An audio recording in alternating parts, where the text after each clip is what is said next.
Hey everyone, welcome back to another tutorial video. In today's video, I'll show you how you can appear offline on your Messenger even when you are online.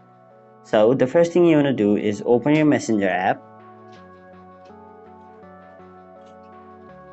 And now, once you've opened your Messenger app, simply tap on your profile icon which is on the top left corner of your screen. Now once you've tapped on your profile icon, you'll be taken to this page where right under profile you'll see an option named active status. So simply tap on it and now it will basically provide you with two options. So in order to appear offline even when you are online, all you have to do is untoggle the first one where it says show when you are active, and now simply tap on pause, and you can also select the duration. So let us simply keep until I change it for now, and then tap on pause.